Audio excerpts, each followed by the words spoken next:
नमस्कार दोस्तों, मेरा नाम है विजय कुमार। आप देख रहे हैं कॉमिक्स पिटारा चैनल को। तो चलिए दोस्तों, तुलसी कॉमिक्स की शानदार स्टोरी को शुरू कर रहे हैं, जिसका नाम है दैत्य मानव का कहर। तो आप देख सकते हैं इसका कवर पृष्ठ, जो कि कुछ इस तरह का है। तो चलिए इसकी शानदार स्टोरी को शुरू कर रहे हैं। जैतपुर राज्य चारों ओर से ऊंची ऊंची पर्वतमालाओं से घिरा हुआ था।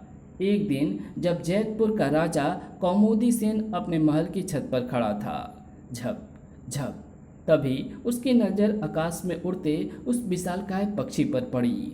झप झप, इतना विशालकाय, ये किस लोक का पक्षी है? विशालकाय पक्षी एक पहाड़ी पर जा उतरा। उसके पहाड़ी के शिखर पर बैठते ही कर, अरे, पहाड़ टूटकर बिखरने लगा। इस असंभव दृश्य को बहुत से लोगों ने देखा। ये पक्षी है या आफत? ऐसा पक्षी तो कभी नहीं देखा। कौमुदी सेन ने महल की छत से नीचे उतरकर तुरंत सैनिकों को आदेश दिया, जाओ, जाकर पहाड़ी पर बैठे उस विशालकाय पक्षी को मौत के घाट उतार दो। सैनिकों की टुकड़ी पहाड़ी की ओर चल दी। जब वो टुकड़ी पहाड़ी के नीचे घाटी में पहुंची, कड़र, भागो! सैनिकों ने निशाना साधकर नुकीले तीर विशालकाय पक्षी की ओर छोड़े। सट सट, खटाक! ओह! पक्षी के शरीर से टकराकर तीर इधर उधर बिखर गए।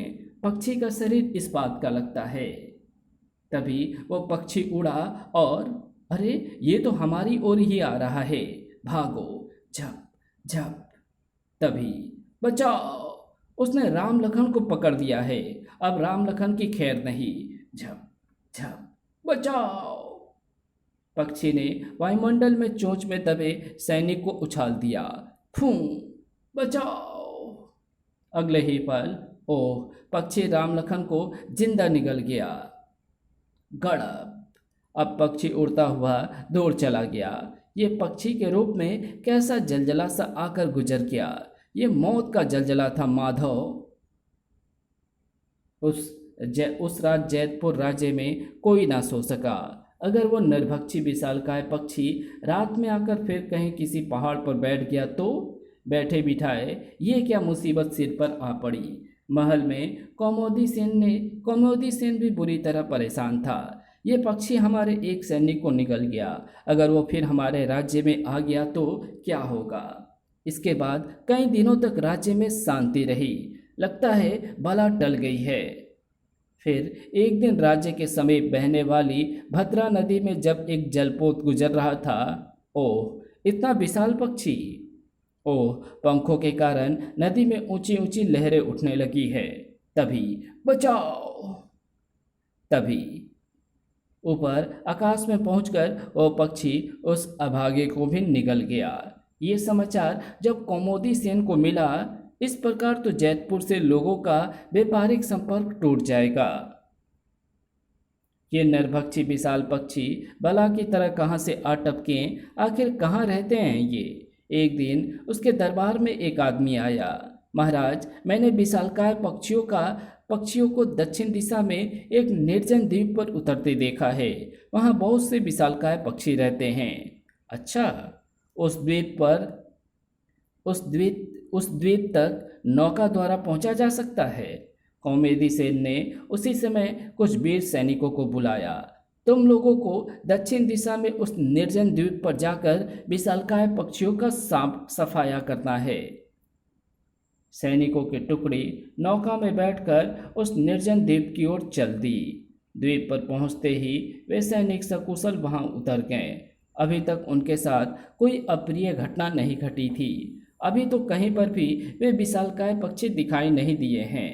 वे कुछ ही दूर आगे चले थे कि उन्हें द्वीप पर एक सरोवर नजर आया। प्यास से गला सूख रहा है। आगे बढ़कर उसने सरोवर का पानी पिया। पानी पीते ही एक चमत्कार हुआ। ओह, मेरा आकार अकस्मात ही बढ़ने लगा है। अरे अरे, देखते ही देखते उसका शरीर राक्षस की तरह विशालकाय हो गया। उफ, ये मैं कैसा हो गया? भागो, केशव राक्षस बन गया है। अगले ही पल, साथियों, रुक जाओ, मुझे छोड़कर ना जाओ। उनके पीछे पीछे वो भागा भी, पर भारी शरीर होने के कारण उससे भागा ना गया। रुक जाओ साथियों, उसके साथी नौका में बैठकर वहां से रफू चक्कर हो गए। मैं अकेला अब इस द्वीप से कैसे जैतपुर जाऊंगा? उसका रुंदन सुनने वाला वहां कोई ना था। उधर सैनिकों ने जैतपुर पहुंचकर राजा कौमुदी सेन को ये सूचना दी। महाराज, उस द्वीप पर पहुंचते ही हमारा एक साथी केशव विशालकाय शरीर वाला बन गया। लेकिन ये हुआ कैसे? महाराज, द्वीप में प्रवेश करते ही एक सरोवर दिखाई दिया। केशव प्यासा था। जैसे उसने सरोवर का पानी पिया, उसके शरीर का आकार बढ़कर राक्षसों जितना हो गया। ओह, तब तो वो द्वीप खतरनाक द्वीप है। उसने उसी समय अपनी प्रजा में घोषणा की। दक्षिण दिशा की ओर नदी तट पर पड़ने वाला निर्जन द्वीप एक खतरनाक द्वीप है, इसलिए भूलकर भी कोई उस द्वीप की ओर ना जाए। उधर विशालकाय शरीर वाला केशव अकेला ही द्वीप पर घूमता रहा। अब मैं अपने देश भी नहीं जा सकता।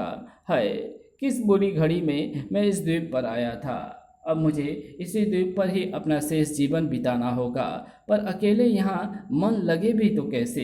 एक दिन जब वो उदास उदास सा नदी के तट पर खड़ा था, ओह, एक जलपोत इधर ही आ रहा है। जलपोत जब उसके समीप से गुजरा, रुक जाओ दैत्य। जब जलपोत नहीं रुका तो अरे, ये दैत्य तो जलपोत की ओर ही बढ़ा आ रहा है। केशव ने जलपोत के समीप पहुंचे दो आदमियों को पकड़ लिया। बचाओ बचाओ! उन्हें लेकर वो वापस द्वीप की ओर मुड़ गया। द्वीप पर बने सरोवर के तट पर जब उसने दोनों आदमियों को नीचे उतारा, मुझसे दोस्ती करोगे? नहीं। तब जबरदस्ती केशव ने उन दोनों को सरोवर का पानी पिलाया। पानी पियो। दोनों ने जैसे ही सरोवर का पानी पिया, अरे अरे,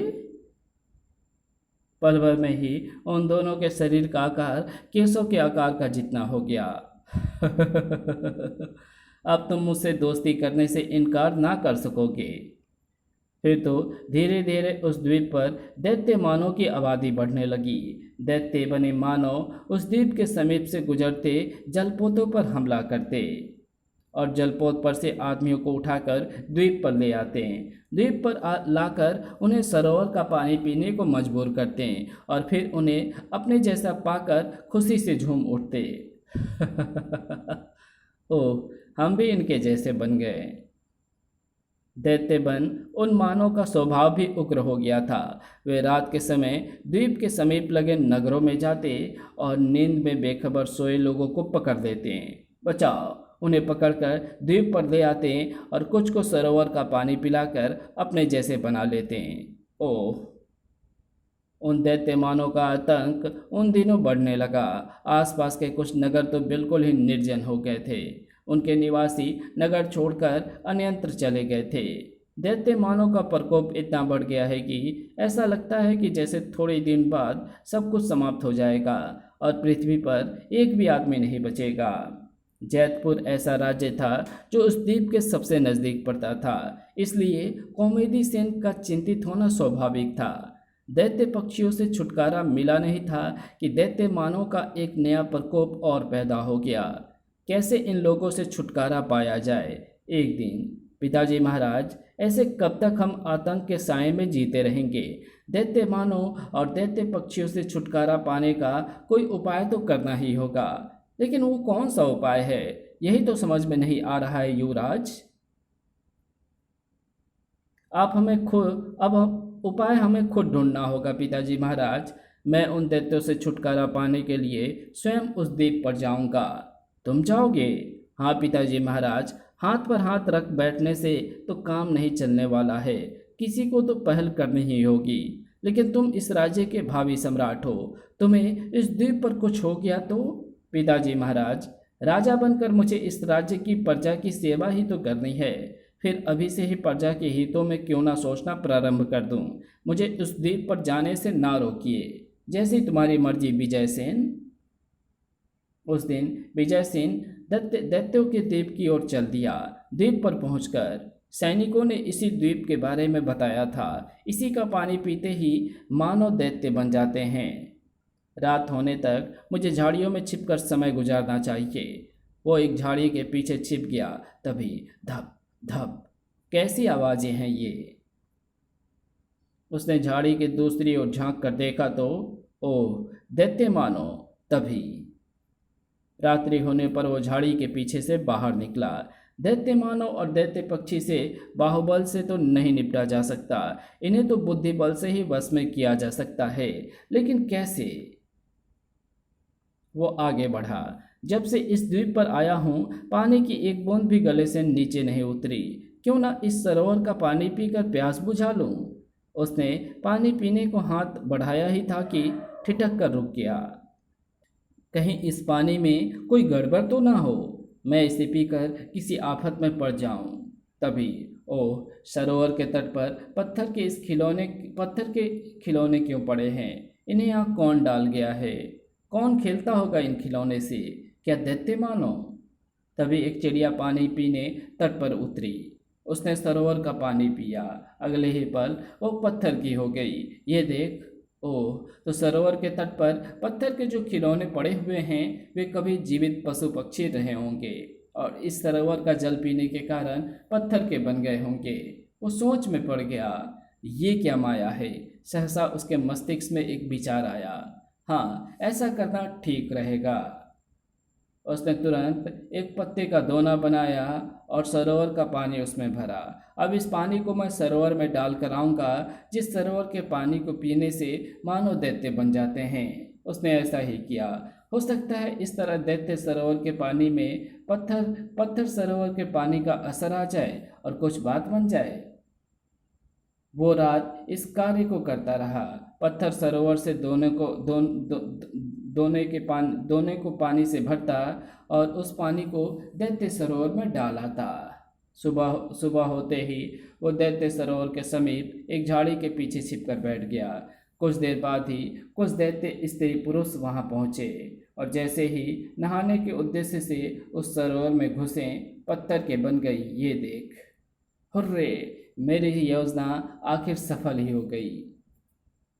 शाम होते ही द्वीप के सारे मानव एवं दैत्य पक्षी उस सरोवर का पानी पीकर पत्थर के हो गए। अब वो उस द्वीप से चल पड़ा। भगवान का लाख लाख शुक्र है कि इन मुसीबतों से छुटकारा तो मिला। रात में प्यास से गला सूख रहा है। तट पर एक झोपड़ी दिखाई दे रही है। यहाँ पानी अवश्य मिलेगा। नौका को तट पर छोड़ जब उस झोपड़ी के समीप गया, महात्मा, पीने को पानी मिल सकेगा? क्यों नहीं। महात्मा ने उसे पानी ला कर दिया। बहुत प्यासे थे, कब से पानी नहीं पिया? पूरे 2 दिन से। ओह, आखिर कहाँ से आ रहे हो तुम, जो तुम्हें वहाँ पानी भी पीने को ना मिला?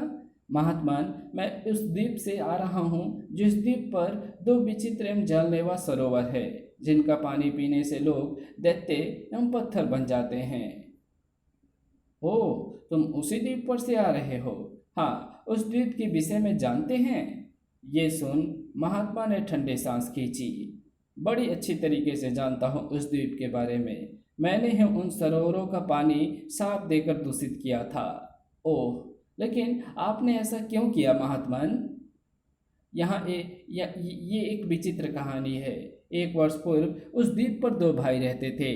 दोनों एक एक सरोवर के मालिक थे। उनके सरोवरों का पानी अत्यंत मीठा था। उधर से गुजरते जलपोत तट पर रुकते तो वे दोनों भाई अपने अपने सरोवरों का मीठा पानी उन्हें पिलाते। बदले में लोग उन्हें कुछ धन इत्यादि दे जाते, जिनसे उनका गुजारा चलता था। एक दिन जब मैं इस द्वीप पर पहुंचा तो मांगने पर भी दोनों भाइयों ने मुझे पीने को पानी ना दिया। तब क्रोध में आकर मैंने उन्हें शाप दे डाला कि एक भाई के सरोवर का पानी जो कोई भी पिएगा वो दैत्य बन जाएगा, और जो कोई दूसरे भाई के सरोवर का पानी पिएगा वो पत्थर का हो जाएगा। हाँ, मैंने उन्हें ऐसा ही शाप दिया था। ऐसा शाप देकर आपने ठीक नहीं किया महात्मन। उस शाप के कारण असंख्य लोग अकारण मौत के मुंह में चले गए। इसका मुझे खेद है। अपने राज्य पहुँच विजय सिंह ने कुछ मजदूर इस द्वीप पर भेजे। उन मजदूरों ने दोनों सरोवरों को मिट्टी से पाट दिया। इस प्रकार उस द्वीप के आतंक की समाप्ति हुई और इसी के साथ ये कॉमिक्स यहीं समाप्त होती है। तो आपको ये वीडियो कैसी लगी? अगर आपको ये वीडियो अच्छी लगी हो तो इस वीडियो को लाइक शेयर कमेंट ज़रूर कर देना। चैनल पर नए हो तो चैनल को सब्सक्राइब कर ऑल नोटिफिकेशन को सिलेक्ट ज़रूर कर लेना। Thanks for watching my videos.